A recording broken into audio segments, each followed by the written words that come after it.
تو جو اسلام دشمن ہیں ان کے بارے میں قرآن کہہ رہے اشداء علی الکفار، یہ کافروں پہ بہت سخت ہیں، رحماء بینہم، آپس میں رحم دل ہیں۔ اب دیکھو یہ قرآن کی کتنی بڑی گواہی ہے صحابہ کے بارے میں کہ کافروں پہ سخت ہیں، آپس میں رحم دل ہیں۔ اس سے پتہ چلا کہ صحابہ کے درمیان جو اختلاف ہوئے وہ ذاتی بغض و عناد کی بنیاد پہ نہیں ہوئے۔ کتنی بڑی دلیل ہے یہ۔ حضرت علی، حضرت معاویہ رضی اللہ عنہما کے درمیان جو جنگیں ہوئیں، اگر ہم کہتے ہیں کہ یہ ذاتی بغض کی بنیاد پہ تھیں تو قرآن تو کہہ رہا ہے رحماء، بول لو نا بھائی، بینہم، آپس میں کیا ہیں؟ رحم دل ہیں۔ تو اس سے پتہ چلتا ہے کہ یہ لڑائی ذاتی بغض کی بنیاد پہ نہیں تھی، ہر ایک کا ایک موقف تھا جو اس موقف کو درست سمجھتا تھا۔ اور یہ ہوتا ہے انسانوں میں، اختلاف ہمیشہ سے چلا آ رہا ہے، آج بھی ہے، قیامت تک رہے گا کہ آپ کا ایک چیز میں ایک موقف ہوتا ہے، دوسرا اس موقف سے اختلاف۔ اب سوال یہ پیدا ہوتا ہے، اب آپ کا ایک موقف یہ ہوتا ہے، آپ سوال ہوگا کہ بھائی ہم اپنے موقف پہ ڈٹ جائیں، دوسرا اپنے موقف میں مگر تلوار تو نہ چلائیں نا۔ تو اصل میں یہ اختلاف ہی اسی چیز پر تھا کہ تلوار چلائی جائے کہ نہیں چلائی جائے۔ اس پر کئی دفعہ پہلے بیان ہو چکا ہے تو گلا بیٹھا ہی رہتا ہے رمضان میں، کہ حضرت معاویہ رضی اللہ تعالی عنہ کا موقف یہ تھا کہ حضرت عثمان کے قاتلوں سے قصاص لیا جائے۔ جب تک قصاص نہیں لیا جاتا حضرت علی کی خلافت کو ہم تسلیم نہیں کرتے، اور جب خلافت تسلیم ہی نہیں کی ہے تو ہمارا شمار باغیوں میں نہیں ہوگا۔ تو باغی کی ان کی نظر میں جو ڈیفینیشن تھی وہ یہ تھی کہ جو حاکم کے خلاف بغاوت کرے۔ تو جب ہم نے مانا ہی نہیں ہے، جب حضرت عثمان کے قاتل قتل کیے جائیں گے تو ہم آپ کے ہاتھ پہ بیعت ہوں گے۔ دوسری طرف حضرت علی رضی اللہ تعالی عنہ تھے جن کا موقف یہ تھا کہ لوگ مجھے خلافت کے لیے منتخب کر چکے ہیں تو حضرت معاویہ کو بھی میرے ہاتھ پہ بیعت کر لینی چاہیے۔ تو حضرت علی رضی اللہ تعالی عنہ کا موقف درست تھا، جو از روئے شریعت قرآن و سنت کی روشنی میں حضرت معاویہ رضی اللہ تعالی عنہ سے اجتہادی غلطی ہوئی تھی، اس مسئلے میں اجتہادی غلطی ہوئی تھی۔ تو حضرت علی رضی اللہ تعالی عنہ کے لیے جائز تھا کہ حضرت معاویہ کے خلاف تلوار اٹھائیں، لیکن حضرت معاویہ رضی اللہ تعالی عنہ چونکہ آپ کو ابھی تک خلیفہ ہی نہیں مانتے تھے تو ان کے لیے بھی جائز تھا کہ وہ اپنے دفاع میں تلوار اٹھائیں، فقہی اعتبار سے جائز تھا۔ جائز کا مطلب کہ انشاءاللہ اللہ کی رحمت سے امید ہے کہ یہ اجتہادی غلطی تھی، اس پر ان کو گناہ نہیں ملا ہوگا، کیونکہ نبی صلی اللہ علیہ وسلم نے فرمایا جب کوئی اجتہاد کرتا ہے فَإِنْ أَصَابَ فَلَهُ أَجْرَانِ، اگر وہ درست نتیجے پہ پہنچے تو 2 اجر ملتے ہیں، وَإِنْ أَخْطَأَ فَلَهُ أَجْرٌ وَاحِدٌ، اگر اس سے غلطی ہو جائے تو بھی 1 اجر ملتا ہے۔ اب یہ اجتہادی غلطی جس نوعیت کی بھی ہوگی، لیکن نبی صلی اللہ علیہ وسلم کی خوشخبری دونوں کے لیے، چاہے یہ چھوٹی غلطی ہو بڑی غلطی ہو۔ تو اور تیسرا موقف کچھ صحابہ کا یہ تھا جو نہ حضرت علی کے ساتھ تھے اور نہ حضرت معاویہ کے ساتھ۔ حضرت علی رضی اللہ تعالی عنہ ان کے پاس گئے کہ بھئی آپ ہمارے ساتھ چلیں، تو وہ اپنی تلوار لے کر آئے لکڑی کی۔ ایک صحابی کہا کہ مجھے نبی نے کہا تھا کہ فتنوں کا دور آنے والا ہے تو اس میں اپنی تلوار لکڑی کی بنا لینا، یعنی کسی کے خلاف تلوار نہ اٹھانا، دونوں طرف مسلمان ہوں گے، تو میں تو اگر آپ کہتے ہیں تو اسی تلوار سے چلتا ہوں۔ تو اب دیکھو یہ بھی صحابی رسول تھے، ان کا موقف یہ تھا کہ کسی کے خلاف تلوار نہیں اٹھائی جائے گی۔ تو اب تینوں میں سے صحیح تو ایک ہی ہے نا۔ اگر حضرت معاویہ کو معاذ اللہ اس میں معاذ اللہ مجرم قرار دیا جائے تو پھر ان صحابہ کو مجرم قرار دینا چاہیے جو دونوں میں سے کسی کی طرف نہیں تھے۔ ان کو تو کوئی بھی مجرم قرار نہیں دیتا، بلکہ ان کو یہ کہتے ہیں بھائی ان کا موقف یہ تھا ہم نے کسی کے خلاف نہیں لڑنا۔ حالانکہ جب حضرت علی کو خلیفہ مان لیا جائے تو حضرت علی رضی اللہ تعالی عنہ اگر کسی سے کہہ رہے ہیں کہ میرے ساتھ آ کے لڑو تو اس کی بات ماننا واجب ہے، اور ہمارا موقف یہی ہے کہ حضرت جن صحابہ نے اس موقع پر حضرت علی کا یا حضرت معاویہ کا کسی کا بھی ساتھ نہیں دیا وہ بھی اجتہادی خطا پر تھے، مگر اجر ان کو بھی ملے گا. اس لیے کہ وہ جو حدیثیں تھیں فتنے کے بارے میں کہ جب مسلمانوں کی تلواریں آپس میں چلیں گی تو وہ یہ سمجھ رہے تھے وہ اس موقع کے بارے میں ہے. بات آ رہی ہے سمجھ میں؟ تو ہر شخص نے جو اس کو سمجھ میں آیا اس کے حساب سے اللہ کو راضی کرنے کی کوشش کی ہے ہر شخص نے. زبیر ابن عوام عبداللہ ابن زبیر ابن عوام رضی اللہ تعالی عنہ نے جا کے خطاب کیا نا، جب حضرت علی کے لشکر میں تھے، جا کے خطاب کیا کہ لقد علمنا ان فیکم زوجۃ النبی صلی اللہ علیہ وسلم، ہم جانتے ہیں کہ تمہارے درمیان نبی کی زوجہ بھی ہیں. وہ ابتدا میں حضرت معاویہ کی طرف تھیں. اس سے پتہ چلتا ہے کہ کچھ معاملہ اتنا مشتبہ ہوا کہ اتنی بڑی فقیہہ بھی ابتدا میں کس کی طرف ہیں؟ حضرت معاویہ کی طرف ہیں، اتنی بڑی فقیہہ. اور ادھر حضرت علی کی فوج میں یہ صحابی رسول جا کے کیا خطاب کر رہے ہیں کہ ہمیں پتہ ہے کہ تمہارے درمیان پیغمبر کی زوجہ ہیں، لیکن اللہ ہمیں آزما رہا ہے کہ ہم اللہ کے حکم پہ عمل کرتے ہیں یا پیغمبر کی زوجہ کی رعایت کرتے ہیں. کیونکہ اللہ کا حکم کیا ہے جو آج ہم نے سورہ حجرات پڑھی کہ وَإِن طَائِفَتَانِ مِنَ الْمُؤْمِنِينَ اقْتَتَلُوا فَأَصْلِحُوا بَيْنَهُمَا فَإِن بَغَتْ إِحْدَاهُمَا عَلَى الْأُخْرَى فَقَاتِلُوا الَّتِي تَبْغِي، کہ مسلمانوں کی دو جماعتیں لڑ پڑیں تو پہلے صلح کی کوشش کرو، صلح میں کامیاب نہ ہو تو جو باقی جماعت ہے اس کے خلاف تلوار چلاؤ. تو ہم یہ سمجھتے ہیں کہ علی رضی اللہ عنہ برحق خلیفہ ہیں، اب ان کی خلافت کو کوئی تسلیم نہیں کرے گا تو وہ کس میں شمار ہوگا؟ اس کا باغیوں میں. کائن من کان، جو بھی ہوگا ہم اس کے خلاف. تو یہ صحابہ پہ بہت بڑی آزمائش تھی اللہ کی طرف سے، بہت بڑی آزمائش تھی. تو اس آزمائش میں وہ کتنے کامیاب ہوئے یہ ان کا معاملہ اور کس کا معاملہ؟ اللہ کا. اب ہم پر بہت بڑی آزمائش کیا ہے کہ تینوں فریق ہمارے لیے قابل احترام ہیں، تینوں طرف. تینوں کا مطلب حضرت علی کی فوج میں شامل ہونے والے، اس موقع پر حضرت معاویہ کا ساتھ دینے والے، اور وہ فریق جو دونوں سے کنارہ کشی اختیار کیا ہوا تھا. یہ تینوں وہ ہیں جو والذین معہ میں داخل ہیں، جو آج ہم نے سورہ فتح پڑھی کہ وہ لوگ جو محمد کے ساتھی ہیں. کیسا پیارا لقب اللہ نے ان کو دیا ہے، کیسا پیارا لقب دیا ہے. یعنی کتنے اچھے عنوان سے اللہ نے خطاب کیا کہ محمد کی شان بھی بڑی اونچی کہ وہ اللہ کے رسول ہیں. والذین، اور وہ لوگ معہ جو محمد کے ساتھ ہیں. تم دیکھو گے ہر وقت ان کے ساتھ تمہیں نظر آئیں گے، تبوک میں جاتے ہوئے ساتھ نظر آئیں گے، بدر میں ساتھ نظر آئیں گے، احد میں ساتھ نظر آئیں گے، تو ایمان میں ساتھ نظر آئیں گے. تو جو لوگ محمد صلی اللہ علیہ وسلم پر ایمان لائے وہ ادھر کی جانب، اور جو ایمان نہیں لائے وہ دوسری جانب. تو اس طرف کے جتنے بھی لوگ ہیں اشداء علی الکفار رحماء بینہم، وہ آپس میں کیا ہے؟ رحم دل ہیں. تراہم رکعا سجدا، اے مخاطب تو ان کو دیکھے گا کبھی رکوع میں کبھی سجدے میں. یبتغون فضلا من اللہ ورضوانا، اور ہر وقت اللہ کے فضل کی تلاش میں لگے رہتے ہیں، ہر وقت اللہ کے فضل کی تلاش. یعنی اللہ ان کے رکوع اور سجود کے مخلص ہونے کی گواہی دے رہا ہے. میرے اور آپ کا سجدے میں اللہ کی رضا مقصود ہے یا نہیں، اس کا ہم دعویٰ نہیں کر سکتے. میں نماز پڑھتا ہوں، میں یہ دعویٰ نہیں کر سکتا میں اللہ کے لیے پڑھ رہا ہوں. آپ نماز پڑھتے ہیں، آپ یہ دعویٰ نہیں کر سکتے، کوئی دلیل نہیں ہے. لیکن اللہ کہہ رہے ہیں جو محمد کے ساتھی ہیں، جنہوں نے بھی اس موقع پر کلمہ پڑھ کے اسلام قبول کیا. دو حصوں میں ڈیوائڈ کر دیا نا اللہ نے کہ ایک وہ ہیں جو محمد کے ساتھی نہیں ہیں دوسری طرف ہیں، اور ایک وہ ہیں جو اس طرف ہیں. تو حضرت معاویہ کس طرف تھے؟ کیا وہ غیر مسلم تھے؟ معاذ اللہ. کیا وہ کافر تھے؟ معاذ اللہ.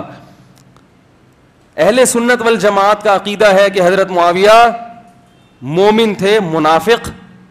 منافق تو کافروں میں شامل ہوتا ہے نا. حضرت ابو بکر نے آپ کو کمانڈر بنایا، حضرت عثمان نے آپ کو کمانڈر بنایا، حضرت عمر رضی اللہ تعالیٰ نے آپ کو کمانڈر بنایا. تو یہ کیا سب منافقین؟ معاذ اللہ منافقین پر اعتماد کرتے رہے تھے. تو جہاں تاریخی روایات ہیں، چاہے وہ خبر واحد ہو، چاہے وہ صحیح حدیث ہی کیوں نہ ہو، لیکن وہ قرآن کی اتنی متواتر بشارت کے مقابلے میں اس کی کوئی حیثیت نہیں ہے. یا تو آپ میں بصیرت نہیں ہے احادیث کا مطلب سمجھنے کی، یا وہ روایت صحیح نہیں ہے. دونوں میں سے ایک بات ہے، اللہ کی کتاب غلط نہیں ہو سکتی. قرآن اتنی تعریفیں کر رہا ہے. تو جیسے یہ صحابہ پر آزمائش تھی کہ اس موقع پر کون اعتدال سے، اور صحابہ نے اعتدال کا دامن نہیں چھوڑا. جنگ ہو رہی ہے اور ایک دوسرے کے شہداء کی نمازیں پڑھائی جا رہی ہیں، ان کا مال غنیمت کے طور پہ استعمال نہیں کیا جا رہا. اور پھر اس جنگ کو حضرت حسن نے ختم بھی کر دیا. حضرت معاویہ رضی اللہ تعالی عنہ کے ہاتھ پہ بیعت ہو کر اس اختلاف کو ختم کر دیا. اس کے بعد کیا ہوا ہمیں اس سے بحث نہیں ہے. اس میں آپ کہہ سکتے ہیں فلاں غلط تھا، فلاں صحیح تھا، آپ جو مرضی کریں. ہم کس کے ذمہ دار ہیں؟ صحابی رسول کے، کیونکہ قرآن کہہ رہا ہے والذین معہ، جو محمد کے ساتھی ہیں، اشداء علی الکفار رحماء بینہم تراہم رکعا. عجیب انداز ہے قرآن کا تعریف کا. اللہ یہ نہیں کہہ رہے کہ وہ رکوع بھی کرتے ہیں، وہ سجدہ بھی کرتے ہیں، بھائی وہ تو سبھی کرتے ہیں. اللہ کہتا ہے تراہم، تو جب ان کو دیکھے گا، رکعا یا تو رکوع میں ہوں گے یا سجدے میں، یعنی عبادت کی کثرت، عبادت کی کثرت. اور اللہ فرماتے ہیں تو جب بھی ان کو دیکھے گا یا تو رکوع میں یا سجدے میں. اور یہ رکوع اور سجدے کی ظاہری کیفیت تو دیکھے گا، اندر سے کیسے ہوں گے یہ تو دیکھ نہیں سکتا، وہ میں تجھے بتاتا ہوں کہ اس رکوع اور سجدے میں یبتغون فضلا من اللہ ورضوانا، اللہ کا فضل اور اس کی رضا تلاش کر رہے ہوں گے. یہ اندر کی چیز ہے جو تجھے نظر نہیں آ رہی، وہ میں تجھے بتاؤں گا. سیماہم فی وجوہہم من اثر السجود. ہاں اللہ نے فرمایا کہ سجدے کی کثرت، رکوع کی کثرت اور خشوع و خضوع کے کچھ آثار ایسے ہیں جو ان کے چہروں سے ظاہر ہو جائیں گے. یہ اندر کی چیز ہے مگر اتنی بھی اندر کی نہیں ہے کہ بالکل بھی نظر نہ آئے. فرمایا جب ان کے چہروں کو دیکھے گا اے مخاطب. دیکھو اللہ نے ترونہم نہیں کہا، ترونا کا مطلب اے مسلمانوں جب تم دیکھو گے. ترا کا مطلب جو بھی قرآن کی تلاوت کر رہا ہے اللہ ان میں سے ہر ایک سے خطاب ہے کہ تجھے بھی میں کہہ رہا ہوں، تو بھی اگر وہاں ہوتا اور ان کو اپنی آنکھوں سے دیکھتا تو یہی منظر دیکھتا. ہر شخص کو الگ الگ اللہ خطاب کر رہے ہیں. تراہم رکعا سجدا یبتغون فضلا من اللہ من ربہم من اللہ ورضوانا سیماہم فی وجوہہم من اثر السجود ذالک مثلہم فی التوراۃ ومثلہم فی الانجیل. اللہ کہتے ہیں ہم نے موسیٰ پر جو کتاب نازل کی نا تورات، اس میں جو آخری نبی کی بشارتیں تھیں کہ آخری نبی جو آئے گا اس کی کیا علامتیں ہوں گی، تو جہاں اس میں محمد صلی اللہ علیہ وسلم کی نشانیاں تھیں وہاں یہ بھی تھا کہ محمد صلی اللہ علیہ وسلم کو ساتھی کیسے ملیں گے. ان ساتھیوں کے دیکھ کے بھی لوگ پہچان جائیں گے کہ یہ سچے نبی ہیں، ان ساتھیوں کی یہ علامتیں دیکھ کے. آپ جائیں پہچاننے کے لیے کسی کو تو بعض دفعہ اس کا حلیہ دیکھا جاتا ہے، اور بعض دفعہ یہ بتایا جاتا ہے بھائی اس کے ارد گرد اس قسم کے لوگ ہوں گے. تو جس کے ارد گرد اس قسم کے لوگ ہوں سمجھ جانا کہ وہ سچا نبی ہے، وہ جھوٹا نبی نہیں ہے. کتنی بڑی فضیلت صحابہ. اور آج ہر بدبخت انجینئر پلمبر اٹھ کے بیٹھتا ہے اور صحابہ کے خلاف ایک طوفان بدتمیزی کھڑا کر دیتا ہے، جس کو نہ بولنے کی تمیز نہ بات کرنے کی تمیز، بیٹھ کے فضول بحثوں میں لوگوں کو ڈال دیا. حضرت ابو سفیان رضی اللہ تعالی عنہ جو دیر سے اسلام لائے، ان کے بارے میں ایسے دبے دبے الفاظ سے ان کی بے ادبی کی ہے کہ جیسے اس کو تکلیف ہو رہی ہے کہ وہ جنت میں کیوں جائیں گے، یعنی ان کا اللہ نے اسلام قبول کیوں کر لیا. ایسے جیسے کوئی دیر سے اسلام لائے نا تو آپ خوش ہوں گے نا، چلو یہ بھی الحمدللہ اسلام میں داخل ہو گئے، اللہ نے ان کو بھی جہنم کی آگ سے بچا لیا. لیکن اسٹائل ایسا ہے جس سے ایسے لگ رہا ہے کہ کاش یہ دیر سے بھی اسلام نہ لاتے تو زیادہ اچھا تھا. اس طرح سے صحابہ کرام کا نام لیا جا رہا ہے. حضرت ابو سفیان اگرچہ دیر سے اسلام لائے ہیں مگر آپ نے اس تاخیر کی تلافی کی ہے اور پھر جنگوں میں شریک ہوئے ہیں. جو اسلامی سرحدوں پر اور جنگیں لڑی گئی ہیں اس میں اس نقصان کی تلافی کی ہے جو دیر سے اسلام لانے کی وجہ سے ہوا. خالد ابن ولید بھی تو بہت جلدی اسلام نہیں لائے نا. اب کوئی کہ خالد ابن ولید کا نام جیسے ہی آئے زبان پہ کہے یار ان کی وجہ سے تو احد میں 70 صحابہ شہید ہوئے تھے, حضرت حمزہ نبی کے سگے چچا, ٹھیک ہے انہوں نے شہید نہیں کیا مگر شہادت کا اصل سبب تو خالد ابن ولید بنے تھے نا, انہوں نے تو پلٹ کے حملہ کیا تھا اور ان کی وجہ سے تو بڑے بڑے حضرات شہید ہو گئے اور نبی کو زخم پہنچے, یہ تو سب خالد ابن ولید کی وجہ. ہاں وہ صلح حدیبیہ کے بعد مسلمان ہو گئے, ان کے اسلام کو قبول کر لیا گیا, لیکن بہرحال دیر سے مسلمان ہوئے. اس کا مطلب ہے کہ آپ کے دل میں خالد ابن ولید کے بارے میں بغض چھپا ہوا ہے. ہم کہتے ہیں خالد ابن ولید نے اسلام کو واقعتاً بہت نقصان پہنچایا لیکن اس نقصان کی تلافی کی ہے, اور ایسا فائدہ پہنچایا خالد ابن ولید نے کہ 9 تلواریں توڑی ہیں ایک دن میں دشمنوں پہ, اور سیف اللہ کا خطاب ملا. حضرت ابو سفیان بھی بہت دیر سے مسلمان ہوئے, بہت اسلام کو حالت کفر میں نقصان پہنچایا, مگر اس نقصان کی تلافی اللہ نے بھی کر دی. اللہ نے ساری خطاؤں کو معاف کر دیا. الاسلام یہدم ما کان قبلہ, نبی نے فرمایا جتنے بڑے بڑے جرائم ہیں نا اسلام ہدم کا مطلب ہدم کہتے ہیں بڑی دیوار کے گرنے کو. جیسے کوئی بڑی عمارت ہو نا وہ ایسے ہی نہیں گر جاتی, اس کے لیے بڑی بڑی کرینیں لانی پڑتی ہیں. تو ہدم کا لفظ بتا رہا ہے کہ تمہارے گناہوں کی بڑی بڑی دیواریں بھی اگر ہوں گی, بہت بڑی بڑی عمارتیں بھی ہیں, تو اسلام ان گناہوں کو ایسے گرا دے گا جیسے بڑی بڑی بلڈنگوں کو زمین پہ گرایا جاتا, ختم کر دے گا اسلام. اور حضرت ابو سفیان رضی اللہ تعالیٰ عنہ نے پھر کتنی جنگیں لڑی, اپنی بیوی کو بھی ساتھ لے جایا کرتے تھے ان جنگوں میں تاکہ ہم پیچھے بھاگ نہ سکیں اور ہماری عورتیں ہمیں تانا دیں. تو یہ ساری زندگی ابو سفیان رضی اللہ تعالیٰ عنہ کی. ہمارے نبی نے حضرت ابو سفیان کو کس قدر عزت دی ہے, کتنی عزت دی ہے کہ آپ صلی اللہ علیہ وسلم نے فتح مکہ کے دن اعلان کیا جو ابو سفیان کے گھر داخل ہو گیا اس کو پناہ. کتنی عزت دے رہے ہیں نبی, تو عزت دے رہے ہیں. نبی صلی اللہ علیہ وسلم ان کو مؤلفۃ القلوب میں شامل کر رہے ہیں کہ ابو سفیان آ جائے کسی طریقے سے, اسی لیے چاہ رہے ہیں نا کہ یہ آئے گا تو دین کو فائدہ ہوگا. اس جیسے سردار کا آنا بڑا ضروری ہے, چاہتے گردن اڑا دیتے جا کے فوراً. اور ابو سفیان رضی اللہ تعالی عنہ ہمارے نبی کے سسر بھی ہیں. سسر کا مقام باپ کی جگہ ہوتا ہے نا رشتے کے اعتبار سے. نبی صلی اللہ علیہ وسلم نے فرمایا ان احق الذی اکرم بہ الرجل ابنتہ او اختہ, سب سے زیادہ لائق احترام وہ ہے جس کی بیٹی یا بہن تمہارے نکاح میں. ابو داؤد کی روایت ہے. سب سے زیادہ لائق احترام کون ہے؟ بولو نا بھائی, جس کی بیٹی یا بہن تمہارے نکاح میں. تو ابو سفیان کی بیٹی تھی نا نبی کے نکاح میں, تو نبی اس بنیاد پر بھی ابو سفیان کا احترام کر رہے ہیں. مگر آپ کو حضرت ابو سفیان کی تعریف کرتے ہوئے, احترام سے ان کا نام لیتے ہوئے, ان کو اپریشیٹ کرتے ہوئے پیٹ میں کیا ہو رہا ہے؟ مروڑ ہو رہا ہے. تو یہ اندر کا نفاق ہے, اندر کا بغض ہے صحابہ کرام کے خلاف, جو قرآن و سنت کا لیبل لگا کے حق پرستی کا لیبل اچھا لگایا ہوا ہے آپ نے. وہی ہے کہ وہ چینی کی بوری پہ کسی نے وہ لکھا ہوا تھا, چاول لکھا ہوا تھا, تو کسی نے بولا اندر چینی ہے اوپر چاول لکھا ہوا ہے, اس کہتا ہے مکھیوں کو دھوکہ دینے کے لیے. کیا کرنے کے لیے لکھا ہوا ہے اوپر چاول؟ مکھیوں کو دھوکہ دینے کے لیے. تو لیبل کچھ بھی لگا لیا جاتا ہے, اندر کیا ہے اصل چیز تو کیا ہوتی ہے, بوری کے اندر کیا ہے. تو آپ کے اندر صحابہ کا بغض بھرا ہوا ہے, تو آپ ان کی بھی منفی چیزوں کو, اگر منفی چیزوں کو لاؤ تو کون کہتا ہے کہ صحابہ معصوم تھے, ان سے کبھی خطا نہیں ہوئی؟ کون کہتا ہے بھائی معصوم تھے, ان سے کبھی خطا نہیں ہوئی؟ بعض ایسے صحابہ ہیں جلیل القدر جن کا میں نام نہیں لوں گا, بڑی اسلام کے لیے ان کی خدمات ہیں, لیکن زمانہ جاہلیت میں انہوں نے اپنی بیٹی کو زندہ دفن کیا ہے.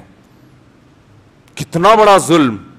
اب اگر آپ اس کو لے کے دیکھتے رہو گے تو یہ ایک ہی ان کو بدنام کرنے والا جو ہوگا نا, جو بدنام کرنے کی کوشش کرے گا, یہ ایک جرم ہی کافی ہے. لیکن جب وہ پلٹے ہیں تو ایسی انسانیت کی خدمت کی ہے انہوں نے, ایسی بیٹیوں کی خدمت کی اور عورتوں پر احسان کیا کہ اس کی تاریخ میں مثال نہیں ملتی.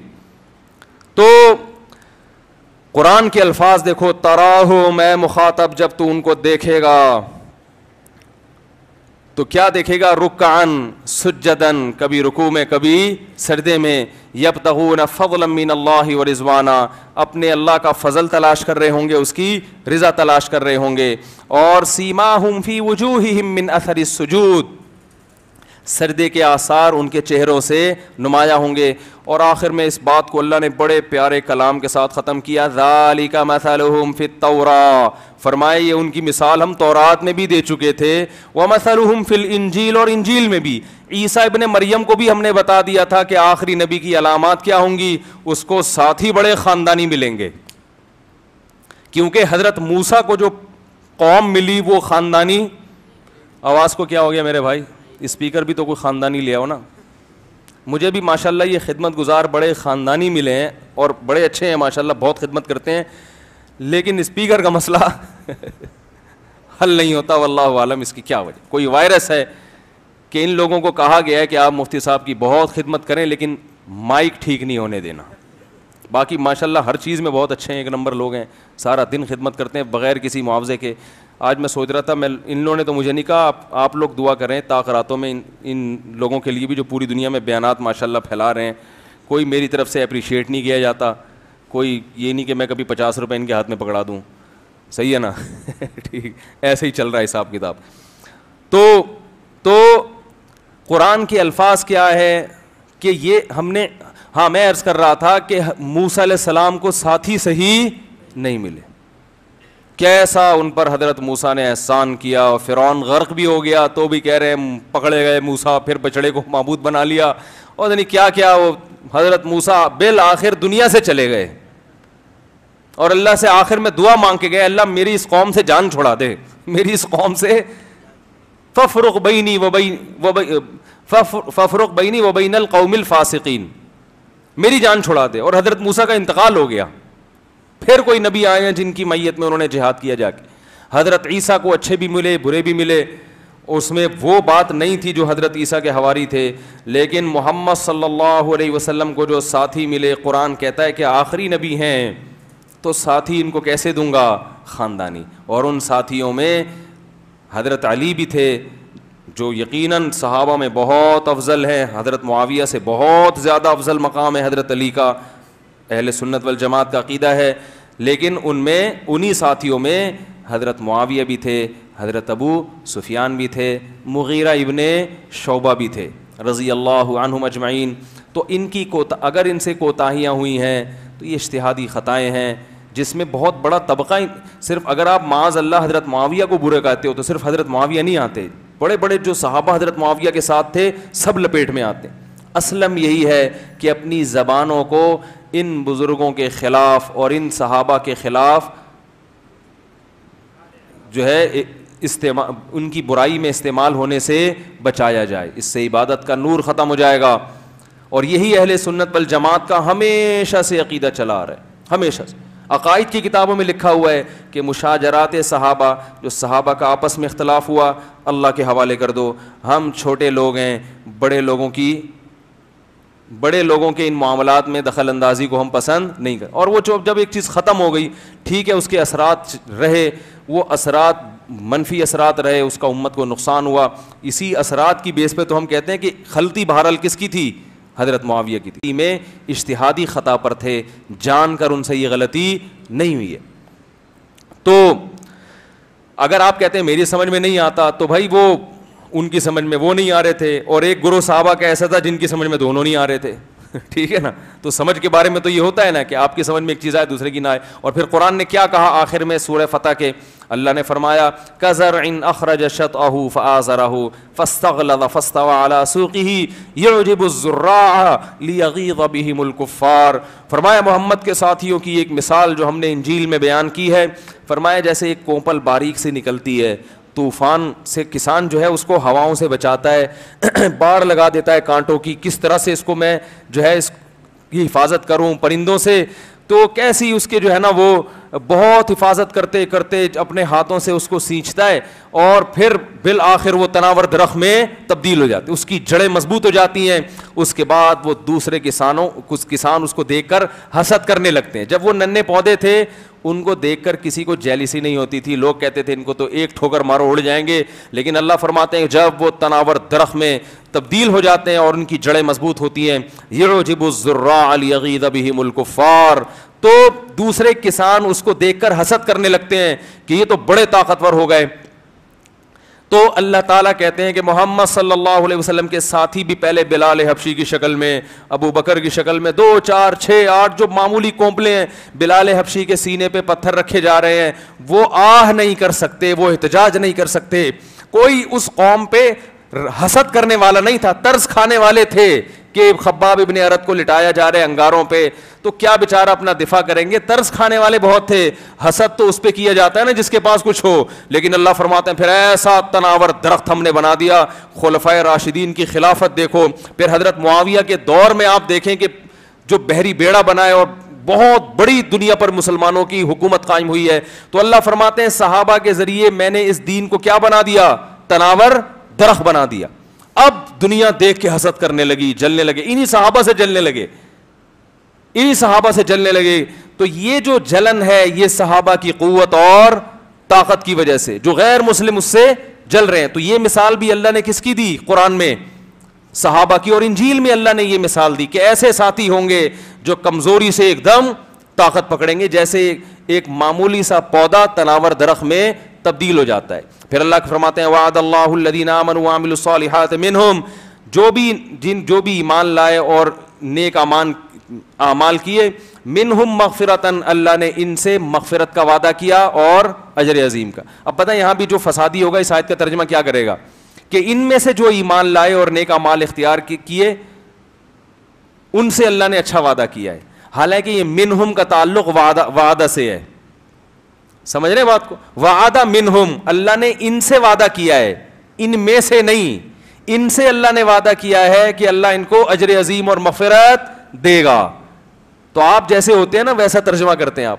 یہ لوگ کیا ترجمہ کرتے ہیں کہ ان میں سے جو ایمان لائیں گے, یعنی ان میں سے کچھ ایسے ہیں جو اوپر سے ہیں اندر سے نہیں ہیں. تو حالانکہ قرآن صحابہ کی تعریف کر رہا ہے, تو یہ ہو نہیں سکتا کہ ایک طرف کہہ رہا ہے تم ان کو ہر وقت رکوع میں دیکھو گے, ہر وقت سجدے میں دیکھو گے, اور یہ ان سب کے سب کو تم دیکھو گے اللہ کا فضل تلاش کر رہے ہیں. تو بات ساری مومنین کی چل رہی ہے, تو اب قرآن آ کے یہ نہیں کہے گا کہ ان میں بھی 2 قسمیں ہیں. نہیں آ رہی میرا خیال ہے بات. قرآن کی ایک آیت ہے نا وَرِضْوَانٌ مِّنَ اللَّهِ اکبر, یہ من کا جو استعمال ہے نا اس سے بعض دفعہ لوگ دھوکہ کھاتے ہیں. قرآن میں آتا ہے وَرِضْوَانٌ مِّنَ اللَّهِ اکبر, رضوان جو ہے من اللہ اکبر. اب اس کا لفظی ترجمہ کیا ہے, رضوان اللہ سے بڑی ہے. وَرِضْوَانٌ مِّنَ اللَّهِ, من عربی میں کہتے ہیں جیسے دین, بیٹر دین دس, یہ اس سے بہتر ہے. تو قرآن میں آتا ہے وَرِضْوَانٌ مِّنَ اللَّهِ اکبر, رضوان اللہ سے کیا ہے, بولو نا بھائی, رضوان رضا کو بھی کہتے ہیں. تو مجھے یاد ہے میں پہلا سال تھا میرا مدرسے میں, ہمارے استاذ نے کچھ لڑکوں کو بلایا جو پرانے ہو گئے تھے, پرانے سے مراد یعنی سینئر تھے, ٹھیک, ان سے کہا کہ وہ بعض گاؤں کے دیہاتی تھے, ان سے بولا کہ یہ جو رضوان من اللہ اکبر اس کا ترجمہ کیا ہے. تو انہوں نے کہا رضوان جو ہے وہ اللہ سے بڑا ہے. پھر انہوں نے کہا کہ ترجمہ تو یہ بنتا ہے کہ کوئی رضوان فرشتہ ہوگا جو اللہ سے معاذ اللہ بڑا ہوگا. کہہ رہے ہیں مطلب تو کفری ہے لیکن مطلب اس کے علاوہ کوئی بنتا نہیں. اب کنفیوز ہو گیا کہ یار رضوان اللہ سے بڑا کیسے ہو گیا. تو مجھے بلایا, میں تو پہلی درجے میں تھا بالکل, تو مجھے بلا کے پوچھا اس کا کیا مطلب. میں نے کہا رضوان من اللہ, وہ رضوان جو اللہ کی طرف سے ہو, وہ اکبر, وہ سب سے بڑی چیز ہے. نہیں یاری بات سمجھ, رضوان رضا کو بھی کہتے ہیں نا, رضوان من اللہ ہی جو اللہ کی طرف سے ہو, اکبر وہ سب سے بڑی ہے, یعنی اللہ کی جو رضا ہے وہ سب سے بڑی ہے. تو یہ من کو دائیں بائیں کرنے سے ترجمہ کیا ہو جاتا ہے. تو انہوں نے مجھے بڑی خاندانی قسم کی شاباش دی ماشاءاللہ, ابھی تک مجھے یاد ہے, وہ الحمدللہ بھول گئے ہوں گے کہاں سے کہاں بات چلی گئی. تو صحابہ سے محبت جو ہے یہ ہمارے ایمان کا حصہ ہے, سمجھ رہے ہو. آگے اللہ نے پھر اسی آیت میں صحابہ کی تعریف کی ہے. اللہ فرماتے ہیں کہ تم نے جو ایک شخص کی خبر پر فوراً فیصلہ کر کے تلوار اٹھا کے دشمن قوم پہ حملہ کر دیا, یہ تم سے غلطی ہوئی ہے. لیکن اللہ فرماتے ہیں اس غلطی کی بیس بری نہیں ہے, بیس کیا ہے, بہت اچھی. صحابہ کو خبر ملی تھی کہ وہ فلاں قبیلہ جو ہے نا وہ مرتد ہو گیا, تو ایک دم جا کے انہوں نے فوراً جو ہے وہ ان کے خلاف قتال شروع کر دیا. تو اللہ نے سخت تنبیہ کی کہ ایسا کیوں کیا. پھر اللہ نے بتایا کہ ہم بتاتے ہیں ایسا تم نے کیوں کیا, کیا غلط, لیکن غلطی کی بیس کیا تھی درست, وہ کیا ہے؟ فرمایا وَلَٰكِنَّ اللَّهَ حَبَّبَ إِلَيْكُمُ الْإِيمَانَ, اللہ نے تمہارے دلوں میں ایمان کو محبوب بنا دیا. وَكَرَّهَ إِلَيْكُمُ الْكُفْرَ وَالْفُسُوقَ وَالْعِصْيَانَ, اور اللہ کی نافرمانی کو تمہارے دلوں میں ناپسند کر دیا. آپ تمہیں ذرا سی اطلاع ملی تو تمہیں برداشت نہیں ہوا. تو آئندہ ذرا احتیاط کیا کرو.